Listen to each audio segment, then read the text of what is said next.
ഇവനെ ഞാൻ കൈ വെക്കേണ്ടി വരുമോ? എലി കൈ കൊടുത്ത് അവൻ പോയ വഴി നോക്കി ആലോചിക്കുമ്പോൾ എന്തോ ഓർമ്മയിൽ ഹരിക്ക് ചിരി വന്നു. ഇവൻ്റെ പ്രായത്തിൽ ഞാൻ ഇതിലും അപ്പുറമായിരുന്നല്ലോ. മാറിക്കോളും, അല്ലെങ്കിൽ മാറ്റാമല്ലോ. ഗോപ, നിന്റെ പുത്രൻ ആ പഴയ പുഷ്പക വാഹനത്തിൽ ലാൻഡായിട്ടോ. ആള് നല്ലൊരു പൂവൻകോഴിയാണല്ലോ. അതിന് ഉത്തരമായി മറുവശത്ത് നിന്ന് ഉറക്കെയുള്ള ചിരിയായിരുന്നു മറുപടി. അവൻ്റെ ഭാര്യയല്ലേടോ വായി നോക്കിയത്, പിന്നെ എന്താ? അതെ അതെ, എൻ്റെ മോളയാ. ഏ ആണോ?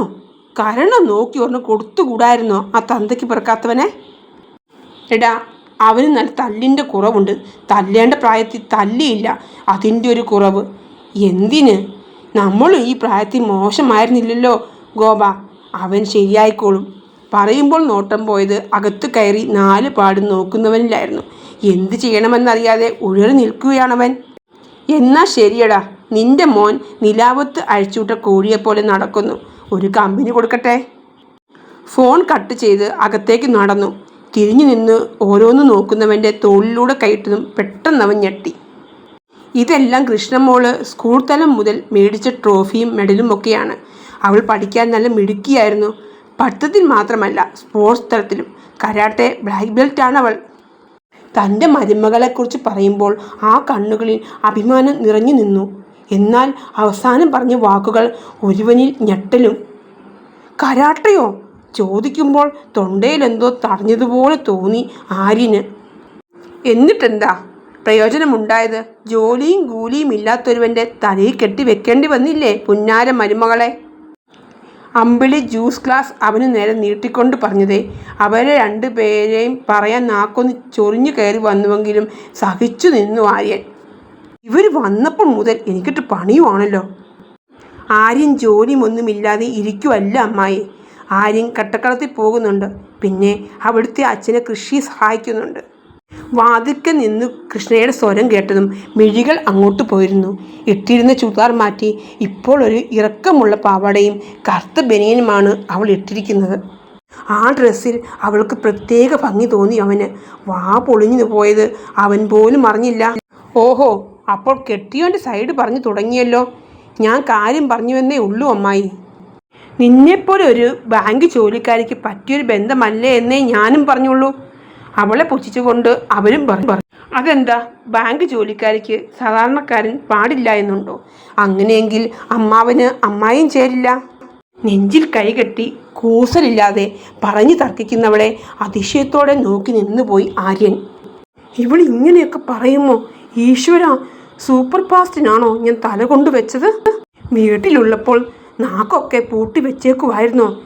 ഏയ് അല്ല, അമ്മയോടെന്തോ പറഞ്ഞിരുന്നു. ഈശ്വര, കരാട്ട. ഇവളുടെ നാക്കിന് ഇപ്പോഴും ഒരു കുറവില്ല. തന്തയെപ്പോൾ തന്നെ. പിന്നെ എങ്ങനെ ഗതി കിട്ടും? കണ്ടില്ലേ, കൊതിച്ചതൊന്ന് വിധിച്ചതൊന്ന്. അമ്പിളി കുറച്ച് ദേഷ്യത്തിൽ തന്നെ പറഞ്ഞുകൊണ്ട് അവളെ ഒന്ന് നോക്കി അടുക്കളയിലേക്ക് നടന്നിരുന്നു.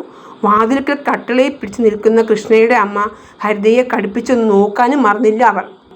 അമ്പിളി, മതി പറഞ്ഞത്. അകത്തേക്ക് ചെല്ല്. ഇവർക്ക് കഴിക്കാൻ എന്തെങ്കിലുമൊക്കെ എടുത്തു വെക്ക്. ഹരി നല്ല ദേഷ്യത്തിൽ അവരോടായി പറഞ്ഞതേ. അവർ അയാളെ ഒന്ന് നോക്കിയിട്ട് അടുക്കളയിലേക്ക് പോയിരുന്നു. ആ അമ്മ ദയനീയമായി തൻ്റെ മോളെ നോക്കുമ്പോൾ ആ കണ്ണുകളിൽ അമ്മയ്ക്ക് തൻ്റെ മുകളിലുള്ള ആകുലത നിറഞ്ഞിരുന്നു. അമ്മയുടെ വിഷമം മനസ്സിലായതും അവൾ ചിരിയോടെ കണ്ണുകൾ ചിമ്മി കാണിച്ചു അവരെ. മോളെ, ആര്യനെ മുറി കാണിച്ചു കൊടുക്ക്.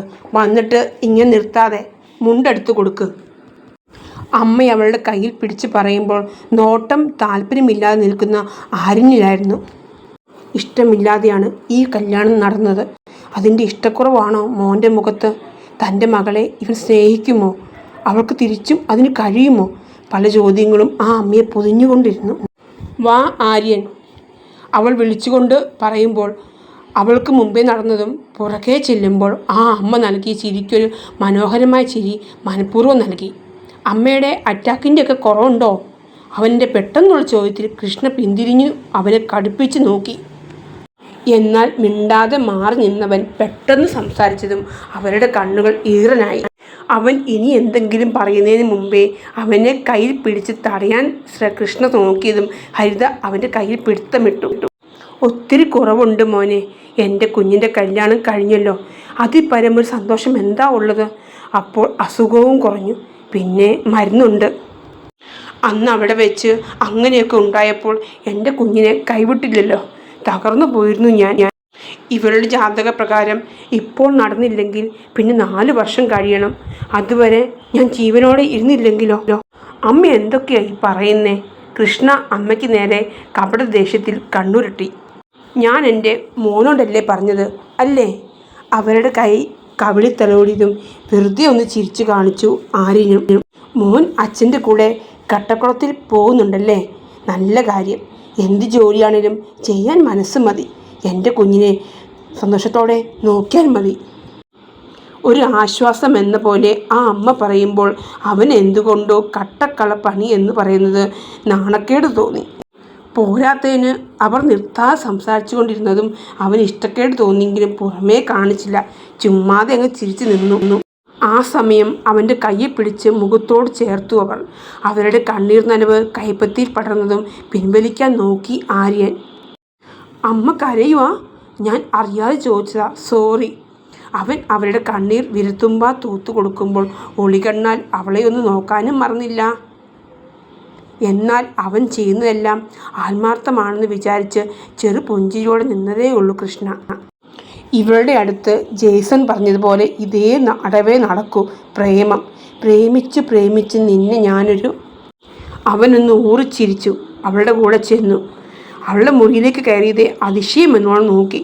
കൊറിയൻ ബ്രാൻഡ് ഗ്രൂപ്പിൻ്റെ വലിയൊരു ചിത്രം ഭിത്തിയിൽ പതിച്ചിട്ടുണ്ട്. അതുപോലഞ്ഞിട്ട് പലതരം സ്റ്റിക്കറുമൊക്കെ ഒട്ടിച്ച് ആകെ മൊത്തം ഒരു പ്രത്യേകത നിറഞ്ഞ കിടക്കുന്ന പോലൊരു മുറി. അതിശയമെന്നോണം ഓരോ ഭാഗവും നോക്കിയതും കണ്ണുകൾ വിടർന്നു ആര്യൻ്റെ. ഇതാണോ തൻ്റെ മുറി? അപ്പോൾ പുറമെ കാണുന്ന ആളെ അല്ല താൻ. അതെനിക്കിഷ്ടമായി. തന്നെ എൻ്റെ കൂട്ടത്തിൽ നല്ല മണം ഈ മുറിയിൽ മൂക്കുകൊണ്ട് വലിച്ചെടുത്തു. ഇതെൻ്റെ മുറിയായിരുന്നു, ഇപ്പോഴല്ല. അമ്മാവൻ്റെ ഇളയ മോൾ ശ്രീധുവിൻ്റെയാണിപ്പോൾ. അവൾക്കിതൊക്കെ ഭ്രാന്താണ്. എനിക്കിഷ്ടമില്ല ഇങ്ങനെയുള്ള ഭ്രാന്തൊന്നും. പറഞ്ഞുകൊണ്ട് കബോർഡ് തുറന്ന് അവന് നേരെ ഒരു കൈലിമുണ്ട് നീട്ടി. ഈ മുണ്ട് മാറിക്കോളൂ, അമ്മ മേടിച്ച് വെച്ചിരുന്നതാ. ഞാൻ മുണ്ടെടുക്കാറില്ല, എനിക്ക് ബർമുഡ മതി. നമ്മുടെ ബാഗിലില്ലേ? ഇന്നൊരു ദിവസത്തേക്ക് ഇതിടുമോ? അമ്മയ്ക്കല്ലെങ്കിൽ വിഷമമാകും. നമുക്ക് 2 പേർക്കും കൂടി മേടിച്ച് വെച്ചതാ അമ്മ. അവൾ തൻ്റെ മുമ്പിലേക്ക് നീട്ടിക്കൊണ്ട് പറഞ്ഞതേ മേടിക്കാതെ തന്നെ നഖത്തിൽ കടിച്ചുകൊണ്ട് ആലോചിച്ചു ആര്യൻ. കുന്തം, ഈ സാമാനമെങ്ങാനും ഉടുത്താൽ പറഞ്ഞെങ്ങാനും പോകുമോ? ഇവളോട് ഇനി വേണ്ടാന്ന് പറഞ്ഞാൽ പിന്നെ ഇഷ്ടപ്പെട്ടില്ലെങ്കിലോ? എങ്ങനെയെങ്കിലും എൻ്റെ വശത്താക്കിയെടുക്കുന്നവരെ സഹിക്കാം. പിന്നെ ഞാൻ പറയുന്നത് കേട്ടോളൂ. ആര്യനെന്തിനായി ഈ നഖം എപ്പോഴും കടിക്കുന്നത്? കുഞ്ഞു പിള്ളേരെ പോലെ ഇതൊരു നല്ല സ്വഭാവമല്ല കേട്ടോ. അവൾ പറഞ്ഞതേ നഖത്തെ പല്ലിൻ്റെ ഇടയിൽ നിന്നെടുത്തുകൊണ്ട് പാൻറ് തൂത്തുകൊണ്ടേയിരുന്നു. അത് ഞാൻ വെറുതെ ചെറുപ്പം മുതലേ കടിച്ച് ശീലിച്ചു. ഞാൻ മാറ്റാൻ ശ്രമിച്ചു. പക്ഷേ അവൻ വളരെ നിഷ്കളങ്കനായി പറഞ്ഞത് കേട്ടതും കൃഷ്ണയ്ക്ക് ചിരി വന്നുപോയി. ചുണ്ട് കടിച്ചു പിടിച്ച് തൻ്റെ തുണി അടുക്കി വെക്കുന്ന വ്യാജേനെ അലമാരയ്ക്ക് നേരെ തിരിഞ്ഞു കൃഷ്ണ. അതെ, ഇതൊക്കെ ഞാൻ മാറ്റിയെടുക്കാട്ടോ. തനിക്ക് ഇഷ്ടമില്ലെങ്കിൽ ഞാൻ മാറ്റിക്കോളാം. എൻ്റെ ഇഷ്ടം നോക്കണ്ട ആര്യൻ. ഇത് ചീത്ത ശീലമാണ്. താൻ കുളിച്ചിട്ട് വാ, ഞാൻ അപ്പുറത്ത് കാണും. അവനോട് പറഞ്ഞുകൊണ്ട് വെളിയിലേക്ക് ഇറങ്ങുമ്പോൾ എന്തുകൊണ്ടോ നല്ലൊരു ആശ്വാസത്തിൻ്റെ പുഞ്ചിരി അവളിലുണ്ടായിരുന്നു. അമ്മയെ വട്ടം കെട്ടിപ്പിടിച്ച് ആ പുറം കഴുത്തിലേക്ക് മുഖം അമർത്തി കിടന്നവൾ. നീ ചെന്ന് കിടക്ക് കൃഷ്ണേ, ആ ചെക്ക് നിന്നെ നോക്കിയിരിക്കുമായിരിക്കും. എൻ്റെ അമ്മേ, ആര്യൻ ഉറങ്ങിക്കാണും. ആര്യനോ? ഭർത്താവിനെ ആരെങ്കിലും പേര് വിളിക്കുമോ കൃഷ്ണ? പിന്നെ 1 മാസത്തെ മൂപ്പുള്ളവനെ എന്നെ വിളിക്കാൻ അതൊക്കെ മതി. നീ ചെന്ന് കിടന്നേ അമ്മു. അവർ അവളുടെ കൈത്തണ്ടയിൽ അടിച്ചു വിട്ടു. അമ്മയത് പറയുമ്പോൾ തങ്ങൾ 2 പേരും 2 മുറിയിലാണ് ഇപ്പോഴും എന്ന് എങ്ങനെ പറയുമെന്ന് കരുതി അവളൊന്ന് പതറിപ്പോയി. എങ്കിലും മറച്ചു പിടിച്ചു ആ കവിളിൽ ഉമ്മ കൊടുത്തു. മരുന്നൊക്കെ സമയത്ത് കഴിക്കണേ. എൻ്റെ പൈസ പോകുമെന്ന് കരുതി മരുന്നിൻ്റെ കാര്യത്തിൽ പിശുക്ക് കാണിക്കരുത്. അമ്മയുടെ മകളൊരു ബാങ്ക് മാനേജറാണെന്ന് മറക്കരുത്. ഓ പിന്നെ, എൻ്റെ മോളുടെ കാശ് കയ്യിലിരുന്നോട്ടെ. എന്നെക്കൊണ്ട് വയ്യ, മടുത്തു ഉപ്പേരി പോലെ കഴിക്കാൻ. വായിക്കൊക്കെ വല്ലാത്തൊരു കയ്പ്പാണ് പെണ്ണേ. അവർ കുഞ്ഞു പിള്ളേരെ പോലെ പരാതി പറയുന്നത് കേട്ടതും അവൾക്ക് ചിരി വന്നുപോയി. മരുന്ന് കഴിക്കാതെ അസുഖം എങ്ങനെ കുറയും എൻ്റെ പൊന്നമ്മേ? അവൾ അവരുടെ കവിളിൽ പിടിച്ചു വലിച്ചു. ഈ പെണ്ണ്, എൻ്റെ ആഗ്രഹം അത് നടന്നു. എനിക്കിനി നിൻ്റെ അച്ഛൻ്റെ അടുത്തേക്ക് പോയാൽ മതി. അപ്പോൾ എൻ്റെ പൊന്നമ്മയുടെ ആഗ്രഹങ്ങളൊക്കെ തീർന്നോ? അച്ഛൻ്റെ അടുത്തേക്ക് പോകാനൊരു തിരക്ക്. അപ്പോൾ ഞങ്ങളുടെ മക്കളെ ഒന്നും കാണണ്ടേ അമ്മയ്ക്ക്? അവളത് പറഞ്ഞതേ അവർ പെട്ടെന്ന് തിരിഞ്ഞു. അവൾക്ക് നേരെ കിടന്നതും പകച്ച പോലെ അമ്മയെ നോക്കി കൃഷ്ണ. എന്തേ?